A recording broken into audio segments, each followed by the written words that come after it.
Hi everyone, it's Stacy from PeonyLaneDesigns.com. Have you subscribed to the channel yet? If not, click the link below. We're going to use the Mod Podge fabric medium.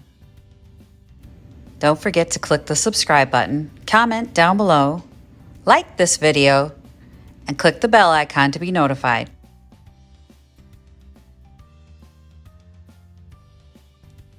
Okay, so I picked up Mod Podge fabric and tissue. Actually, I got it for Christmas from my brother-in-law. It was on my Christmas list, and he was kind enough to buy this for me because I wanted to do some appliques. I'm not going to do an applique. So I've been working on this bench project that's trying to kill me. Like, for real, no lie. 6 hours of staple pulling. You'll see that video shortly. But this is part of that project. So I wanted to get this to you guys before that. So I wanted to try Mod Podge fabric medium in its own video and not part as a larger project, part of a larger project. But this thing had tufting, 40 buttons, except they're not buttons. They're like, well, that went down fast. They're like those prongs that you used to get at school on your papers. So I was like, can't really recover them. They're not at all what I was expecting. I was expecting to be able to do a button thing on them. So what I'm gonna do, I decided, is I'm gonna cover 40 of these little prongy things using Mod Podge fabric medium glue, and I'm going to take my fabric, which is a drop cloth. So I did go ahead and test to see if the blue would shine through. It doesn't appear to. I don't know if when I put the glue on, it's going to, the dye is gonna bleed. I don't know, we're gonna find out. But this is all I've got. This is the only way I can do it, is to glue this down to the top and then make my buttons sort of blend in with the rest of the fabric. 40 times. So I've got my Mod Podge, I got some water, and I've got my brush. And we're just gonna get after it because I don't know any other way to do it. Non-toxic, permanent, and washable. Awesome. Apply a thin coat to the back of the fabric, cut out and smooth it in place with your finger. Let it dry for 2 hours before sealing. To seal it, apply a thin coat of Mod Podge and gently work into the applique with a fabric brush. Machine wash in cold water after 72 hours. Okay, good. I'm good. There it is. So when I drop, okay, I'm gonna get that one off the floor. I'm gonna get you repositioned. We're gonna try it. Okay, I have you repositioned. Ignore the blue tape. That is just a reference mark for me to make sure that I stay in frame of the camera without having to look at the camera shot while I'm working. So if you see the blue tape, creep in, don't worry about it. You don't need blue tape for this. So what I'm gonna do is take a small piece of cloth and make sure I cut it so that it will wrap all the way around the sides. So I want to make sure that there is enough space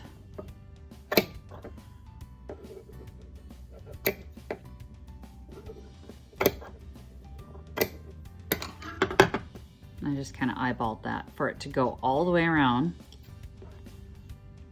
I have to reposition that, so that when I glue it down, you won't be seeing the blue sneaking out the sides. The fabric needs to go all the way around like that. All right, so all of my little squares of fabric are gonna be about the same size. And like I said, I have 40 of these lovely things to do. I'm gonna shake this Mod Podge up real quick. All right, it has not been opened, as you can see. So this is my first time ever using their fabric Mod Podge. And I had been wanting to do an applique for a very long time because, as you know, if you watch this channel, I do not sew. But I just haven't gotten around to it yet. I thought I'd do it as part of the 100-day challenge, but it did not happen. See, that tape is already working to keep me in frame. I am gonna put a little bit on this side.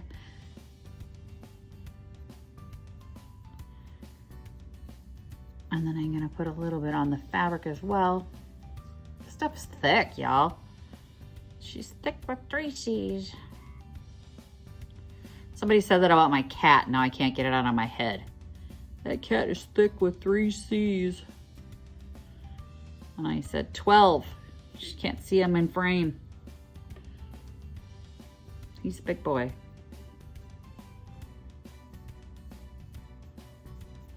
All right, so now I put it on my fabric. And I am going to take this and get all the little threads off there. Put that down.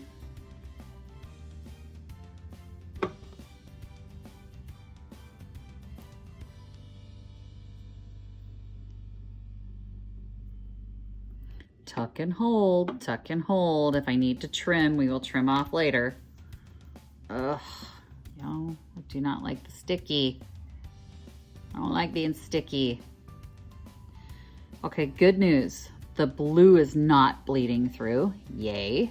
Fantastic news. I'm most concerned about the front and the sides. So I don't care if the back's pretty at all. I want this to look good on my project. So we're gonna make sure that we stay relatively round here. Those edges tucked in.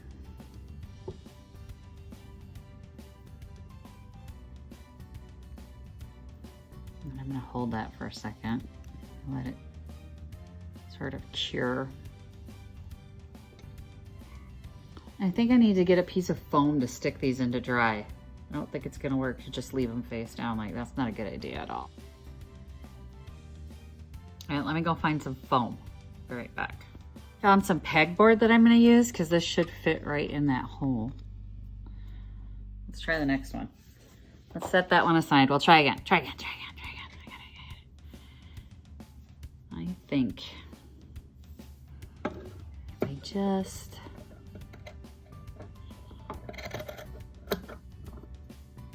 kinesthetic learning. Do a circle.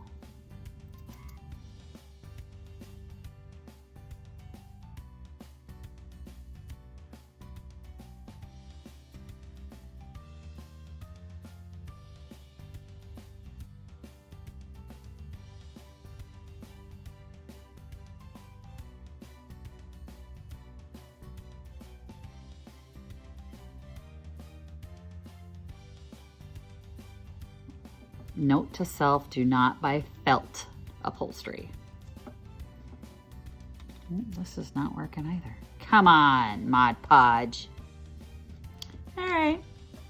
We're just gonna trust the process, trust the process, trust the process. All right.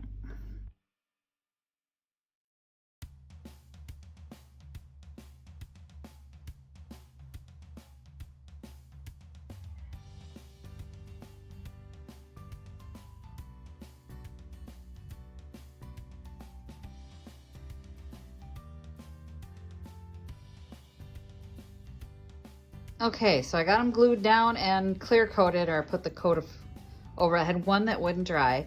Then my husband came in and told me they weren't all perfectly round, so I kicked them out. And now I'm just gonna wait for them to dry and then we'll go from there. Okay, so we are on day 2. I have to apologize. I have tweaked my back. So it's made it really hard to get to filming this. Not that my back has anything to do with this project, but it's just sitting up right now. Really, really hurts. I had to bathe the dog and now I had to lift her. She's getting heavy. Anyway, so we're on day 2. I did put them on the board to dry. My husband was not at all happy that they're not perfectly round. I'm fine with the fact that they're not perfectly round because they are going to be so far into that foam for this project, and I'll pop a picture up to remind you guys of what that piece looked like. I'm going to pull one of these off here, maybe a couple of them off here. Oh, seriously, my back is spasming really bad. I apologize because that's just so unprofessional. They dried great. So they're on there, it's on there really good, and it is soft. It did stay flexible. So actually you can see if I push on this piece here, you can see that it's actually flexing and moving. So it's not hard at all. It's sticky right now, but I haven't waited the whole 72 hours for it to dry. So that's, you know, I didn't want to wait 72 hours to give you guys the results. I mean, we know they're working. So I did put them on here to dry, to lay out and dry so that they didn't stick to anything. But yeah, I think it worked.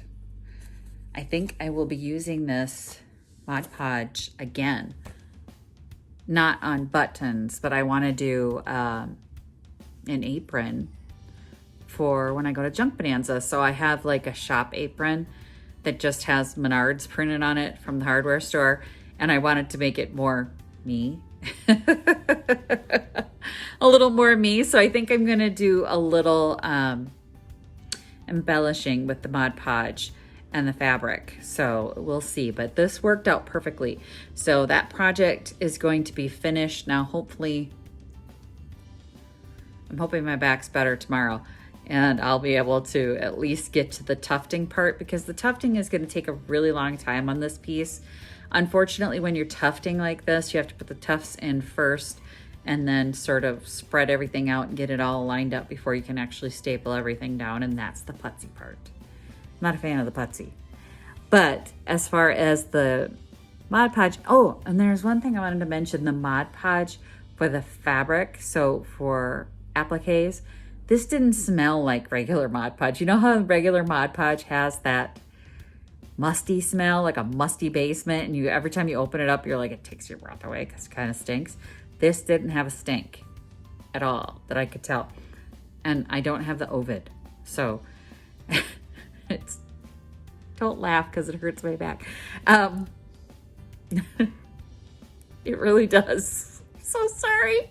Just giggling hurts my back, but it doesn't have that smell, which I know that's a complaint for a lot of people when you get the Mod Podge, the normal like matte, or I actually had, this doesn't stick as fast as I would have liked it to. So I was sitting there thinking, if this had been the regular Mod Podge, this would have been stuck by now. So this takes a little bit longer. And as you can see, I had to kind of twist the fabric up around the pins right here to get it to stay. And then once it dried, it's not perfectly round, but then again, it's a square piece of fabric on a round item. Sure looks better than the blue did. That's for darn sure. So we're gonna be happy with this. I'm happy with this because they're so far down in that tufting that I don't think anybody's gonna notice that they're not perfect. Except my husband, who is like Mr. Perfection. I don't know how we got married. I still don't know how we got married because, as you've seen on this channel multiple times, I'm not Miss Perfection. To me, that's where the love is. When something is not perfectly round, that's how you know it was handmade, and that's where the love is. So I actually wrote about that on my blog once because somebody said, but it's not perfect. That's where the love is. That's the love on this piece. I mean, it's a labor of love to take 40 of these things and hand glue fabric to cover them, because the only ones that I found online that had these prong backs like this were plastic and rhinestone. And I went ahead and ordered some of the rhinestones in case this failed, but didn't. So now I'm gonna have to tuff something else with rhinestones. Thanks for watching, everyone. If you haven't yet, subscribe to the channel. It's that little box right there. Don't forget to click that link and get subscribed. Turn on the notifications and don't forget to give this video a thumbs up. I appreciate everybody who's watching. If you haven't yet gotten one of your Happy Junkin' shirts and the limited offer of the coffee mug, make sure you click the links below or click the links in the cards and get yours today. Thanks for everybody who's already bought theirs. Happy Junkin'. Bye. Visit my blog, peonylanedesigns.com, for more tips, tricks, and inspiration. Thanks for watching, everyone. If you like this video, please give it a big thumbs up. Don't forget to subscribe and click the bell icon so you'll be notified of new videos. I post every week DIY tutorials and, of course, more Junkin' videos.